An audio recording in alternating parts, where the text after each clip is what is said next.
ವಿಶ್ವ ಹಿಂದೂ ಪರಿಷತ್ 1964ನೇ ಇಸ್ವಿಯಲ್ಲಿ ಮುಂಬಯಿಯ ಸಾಂದೀಪನಿ ಆಶ್ರಮದಲ್ಲಿ ಆರಂಭಗೊಂಡು ಬರುವ ವರ್ಷಕ್ಕೆ 60ನೇ ವರ್ಷ ಷಷ್ಠ್ಯತೆಯನ್ನು ಆಚರಿಸ್ತಾ ಇದೆ.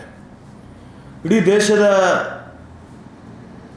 ಹಿಂದೂ ಸಮಾಜವನ್ನು, ಜಗತ್ತಿನ ಹಿಂದೂ ಸಮಾಜವನ್ನು ಸಂಘಟಿಸುವ ದೃಷ್ಟಿಯಿಂದ ಆರಂಭಗೊಂಡಿರತಕ್ಕಂಥ ವಿಶ್ವ ಹಿಂದೂ ಪರಿಷತ್ ಈ ಷಷ್ಠ್ಯತೆಯ ವರ್ಷದಲ್ಲಿ ಅನೇಕ ಸಾಧನೆಗಳನ್ನು, ಅನೇಕ ಸಮಾಜಕ್ಕೋಸ್ಕರ, ರಾಷ್ಟ್ರಕ್ಕೋಸ್ಕರ ಚಳುವಳಿಗಳನ್ನು ಮಾಡ್ತಾ ಈ ದೇಶದ ಒಂದು ಹೆಮ್ಮೆಯ ಸಂಘಟನೆಯಾಗಿ, ಜಗತ್ತಿನ ಒಂದು ಹೆಮ್ಮೆಯ ಹಿಂದೂಗಳ ಸಂಘಟನೆಯಾಗಿ ಇವತ್ತು ನಮ್ಮ ಕಣ್ಣ ಮುಂದೆ ಬರ್ತಾ ಇದೆ.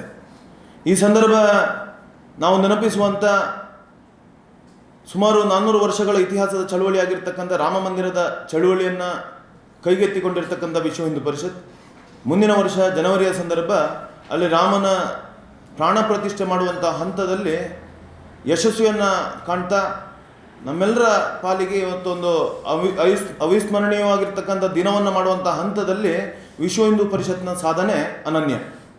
ಅದು ರಾಮ ರಥಯಾತ್ರೆ ಇರ್ಬೋದು, ಅನೇಕ ಜಾಗೃತ ಚಳುವಳಿಗಳಿರ್ಬೋದು, ಈ ರೀತಿಯ ವಿಚಾರಧಾರೆಗಳನ್ನು, ರಾಷ್ಟ್ರೀಯ ವಿಚಾರಧಾರೆಗಳನ್ನು ಹಂಚ್ತಾ ಇಡೀ ಸಮಾಜದ ಸಂಘಟನೆಯನ್ನು ಮಾಡ್ತಾ ಇದೆ. ಈ ಸಂದರ್ಭ ಬಜರಂಗಳ ವಿಶ್ವ ಹಿಂದೂ ಪರಿಷತ್ನ ಕಾರ್ಯದ ವಿಚಾರಗಳನ್ನು ಇಡೀ ದೇಶಕ್ಕೆ ಕೊಂಡೋಗಬೇಕು ಅಂತ ಹೇಳುವಂಥ ದೃಷ್ಟಿಯಿಂದ, ಮತ್ತು ಈ ದೇಶದ ಶೌರ್ಯದ ಪರಂಪರೆ ಏನಿದೆ, ಸನಾತನ ಧರ್ಮದ ಶೌರ್ಯದ ಪರಂಪರೆಯನ್ನು ಇಡೀ ಸಮಾಜಕ್ಕೆ ಕೊಡುವಂಥ ವಿಚಾರದಲ್ಲಿ, ಮತ್ತು ಏನು ಸುಮಾರು ಅನೇಕ ವರ್ಷಗಳ ಕಾಲ ಹೋರಾಟ, ಸಂಘರ್ಷ, ಈ ವಿಚಾರಧಾರೆಗಳನ್ನು ಇವತ್ತಿನ ಸಮಾಜಕ್ಕೆ ಕೊಡಬೇಕು ಅಂತ ಹೇಳುವಂಥ ವಿಚಾರಧಾರೆಗಳನ್ನು ಇಟ್ಟುಕೊಂಡು, ಈ ಎರಡು ವಿಚಾರಗಳನ್ನು ಇಟ್ಟುಕೊಂಡು ಇಡೀ ಅಖಿಲ ಭಾರತದ ದೇಶದಾದ್ಯಂತ ಶೌರ್ಯ ಜಾಗರಣ ರಥಯಾತ್ರೆಯನ್ನು ಬಜರಂಗಳ ಹಮ್ಮಿಕೊಂಡಿದೆ. ಅದರ ಉದ್ದೇಶವಾಗಿ ಎಲ್ಲ ರಾಜ್ಯಗಳಲ್ಲಿ ಇವತ್ತು ಪ್ರತ್ಯೇಕವಾಗಿರ್ತಕ್ಕಂಥ ರಥಯಾತ್ರೆಗಳನ್ನು ನಮ್ಮ ಸಂಘಟನೆ ಈ ಕಳೆದ ತಿಂಗಳಿಂದ ಆರಂಭ ಮಾಡಿದೆ. ಕರ್ನಾಟಕದಲ್ಲಿ ಚಿತ್ರದುರ್ಗದಿಂದ ಕಳೆದ ತಿಂಗಳು 25ನೇ ತಾರೀಕಿಗೆ ಆರಂಭಗೊಂಡಿರ್ತಕ್ಕಂಥ ಶೌರ್ಯ ಜಾಗರಣ ರಥಯಾತ್ರೆ ಸಾಗರ, ಶಿವಮೊಗ್ಗ, ತುಮಕೂರು, ಬೆಂಗಳೂರು, ಮೈಸೂರಾಗಿ ನಾಡ್ದು 6ನೇ ತಾರೀಕಿಗೆ ಸಂಜೆ ಸುಳ್ಯವನ್ನು ತಲುಪಲಿದೆ. ಅದರ ಮುಂದೆ 7ನೇ ತಾರೀಕಿನ ಬೆಳಿಗ್ಗೆ ಸುಬ್ರಹ್ಮಣ್ಯ, ಕಡಬದಿಂದ ಹೊರಟಿರ್ತಕ್ಕಂಥ ರಥಯಾತ್ರೆ ಉಪ್ಪಿನಂಗಡಿ ಮಾರ್ಗವಾಗಿ ಪುತ್ತೂರಿಗೆ ಪ್ರವೇಶ ಆಗಲಿಕ್ಕಿದೆ.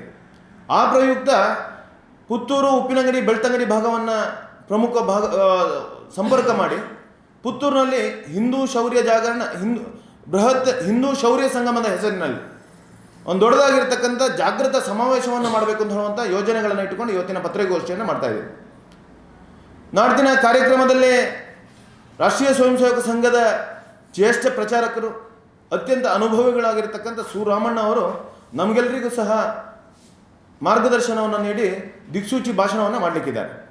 ಈ ಕಾರ್ಯಕ್ರಮದ ಸ್ವರೂಪ ಸುಮಾರು 2 ಗಂಟೆಗೆ ಉಪ್ಪಿನಂಗಡಿ ಪಿರಿಯಡ್ಕ ಭಾಗದಿಂದ ಆ ಭಾಗದ ಕಾರ್ಯಕರ್ತರು, ಬೆಳ್ತಂಗಡಿ, ಉಪ್ಪಿನಂಗಡಿ ಭಾಗದ ಕಾರ್ಯಕರ್ತರು ಆ ರಥವನ್ನು ಸ್ವಾಗತಿಸಿ, ಆ ರಥದೊಂದಿಗೆ ಉಪ್ಪಿನಂಗಡಿಯಿಂದ ಪುತ್ತೂರು ಮಾರ್ಗವಾಗಿ ಬರಲಿಕ್ಕಿದ್ದಾರೆ. ಈ ಎಲ್ಲ ಸಂದರ್ಭಗಳಲ್ಲಿ ಸುಳ್ಯದಿಂದ ಸುಬ್ರಹ್ಮಣ್ಯ, ಕಡಬ, ಉಪ್ಪಿನಂಗಡಿ ಮತ್ತು ಪುತ್ತೂರಿಗೆ ಬರುವಂಥ ಸಂದರ್ಭ ಎಲ್ಲ ಆಯಾಯ ಭಾಗದ ಹಿಂದೂ ಸಮಾಜ ಈ ಶೌರ್ಯ ಜಾಗರಣ ರಥಯಾತ್ರೆಯನ್ನು ಪುಷ್ಪಾರ್ಚನೆ ಮಾಡಿ ಸ್ವಾಗತಿಸಬೇಕು ಅಂತ ಹೇಳುವಂಥ ವಿನಂತಿಯನ್ನು ಈ ಸಂದರ್ಭದಲ್ಲಿ ಮಾಡ್ತಾ ಇದ್ದೇವೆ. ಎರಡನೇದು, ಇಡೀ ಹಿಂದೂ ಸಮಾಜ ಯುವಕರಿಂದ ವೃದ್ಧರ ತನಕ, ಯುವ ಜನತೆಯಿಂದ ವೃದ್ಧರ ತನಕ ಇಡೀ ಸಮಾಜ ಇದರ ಜೊತೆ ಭಾಗವಹಿಸಿ ಅಲ್ಲಿಂದ ಬರ್ತಾ ಇರ್ತಕ್ಕಂಥ ಸಂದರ್ಭ ಈ ರಥಯಾತ್ರೆಯನ್ನು ಸ್ವಾಗತಿಸಿ ಕೊನೆಗೆ 5 ಗಂಟೆಗೆ ಸರಿಯಾಗಿ 4:15 ಗಂಟೆಗೆ ಸರಿಯಾಗಿ ಬೊಳುವಾರಿನ ಆಂಜನೇಯ ಮಂತ್ರಾಲಯ ಬಳಿಯಿಂದ ಬೃಹತ್ ಶೋಭಾಯಾತ್ರೆ ನಡೀಲಿಕ್ಕಿದೆ. ಅದು ವಿವಿಧ ಚಂಡೆ ವಾದನಗಳೊಂದಿಗೆ, ವಿವಿಧ ಕಲಾ ಪ್ರಕಾರಗಳೊಂದಿಗೆ ಮತ್ತು ವಿಶೇಷವಾಗಿ ಶಂಖನಾದ,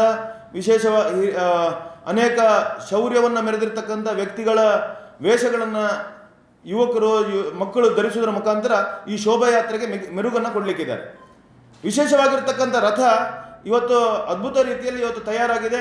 ಇಡೀ ಬೆಂಗಳೂರು, ಮೈಸೂರಿನಂಥ ಮಹಾನಗರಗಳಲ್ಲೂ ಇವತ್ತು ಭಾರಿ ಒಂದು ಅದ್ಭುತವಾಗಿರ್ತಕ್ಕಂಥ ಪ್ರತಿಕ್ರಿಯೆಗಳ ಮುಖಾಂತರ ಹಿಂದೂ ಸಮಾಜ ಭಾರಿ ಬೆಂಬಲವನ್ನು ವ್ಯಕ್ತಪಡಿಸ್ತಾ ಈ ರಥಯಾತ್ರೆ ಇವತ್ತು ಸಾಗ್ತಾ ಇದೆ.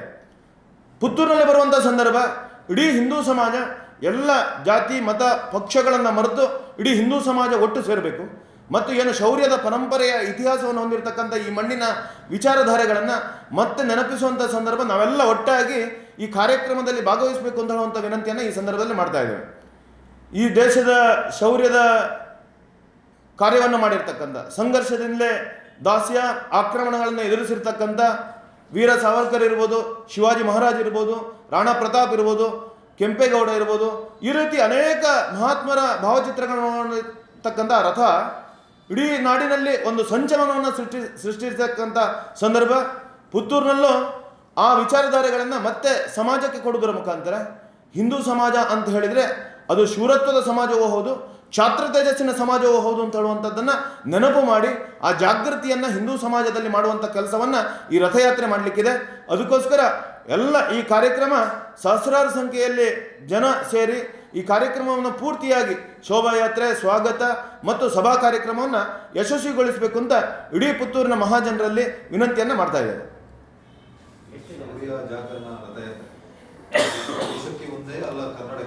ಎಲ್ಲ ಪ್ರಾಂತ, ನಮ್ಮದು ಕರ್ನಾಟಕದಲ್ಲಿ 2 ಪ್ರಾಂತ ಬರ್ತದೆ. ರಥ ಬೇರೆ ಅದೇ ಹೇಳ್ತಾರೆ, ಕರ್ನಾಟಕದಲ್ಲಿ 2 ಪ್ರಾಂತ, ಕರ್ನಾಟಕ ಉತ್ತರ ಮತ್ತು ದಕ್ಷಿಣಕ್ಕೆ ಬೇರೆ ಬೇರೆ ರಥಯಾತ್ರೆಗಳು ನಡೀತಾ ಇದೆ. ಇಡೀ ದೇಶದ ಜಮ್ಮು ಕಾಶ್ಮೀರದಿಂದಲೂ ಆರಂಭ ಆಗಿರ್ತಕ್ಕಂಥ ರಥ ಬೇರೆ ಬೇರೆ ರಾಜ್ಯಗಳಲ್ಲಿ ಬೇರೆ ಬೇರೆ ಅಂದರೆ ಚಿತ್ರವು ಅದರ ಒಟ್ಟು ಉದ್ದೇಶ ಮತ್ತು ಸಂದೇಶ ಇದುವೆ. ರಥ ಬೇರೆ ಬೇರೆ ಸ್ವರೂಪದಲ್ಲಿ ತಯಾರಾಗಿದೆ. ಇವತ್ತು ಕರ್ನಾಟಕದಲ್ಲಿ ಮಾತ್ರ ನಾವು ದಸರಾ ಇರುವ ಕಾರಣಕ್ಕೋಸ್ಕರ 25ನೇ ತಾರೀಕು ಆರಂಭ ಮಾಡಿದ್ದೀವಿ. ಬಾಕಿ ಎಲ್ಲ ರಾಜ್ಯಗಳಲ್ಲಿ 1ನೇ ತಾರೀಕಿಂದ, ಈ ಅಕ್ಟೋಬರ್ 1ನೇ ತಾರೀಕಿಂದ ರಥಯಾತ್ರೆ ಆರಂಭ ಆಗಿದೆ, ಕಾಶ್ಮೀರದಿಂದ ಕೇರಳ ತನಕ. ಕರ್ನಾಟಕದಲ್ಲಿ ಈ ಕಾರ್ಯಕ್ರಮದ ಸಮಾರೋಪ ಉಡುಪಿಯಲ್ಲಿ ಬೃಹತ್ ಹಿಂದೂ ಸಮಾವೇಶದ ಮುಖಾಂತರ ಈ ಸಮಾರೋಪ ಕಾರ್ಯಕ್ರಮ ನಡೀತದೆ. 10ನೇ ತಾರೀಕು 9-8 BC ರೋಡ್ನಲ್ಲಿ ಸಭಾ ಕಾರ್ಯಕ್ರಮ, ಸಮಾಜೋತ್ಸವ.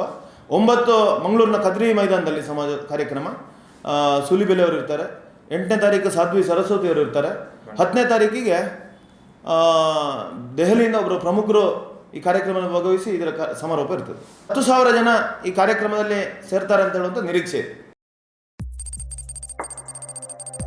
ವಸ್ತುನಿಷ್ಠತೆ, ವಿಶ್ವಾಸಾರ್ಹತೆ, ನಿಖರತೆಗಾಗಿ ನೋಡ್ತಾ ಇರಿ ನ್ಯೂಸ್ ಪುತ್ತೂರು, ಜನಮನದ ಪ್ರತಿಧ್ವನಿ.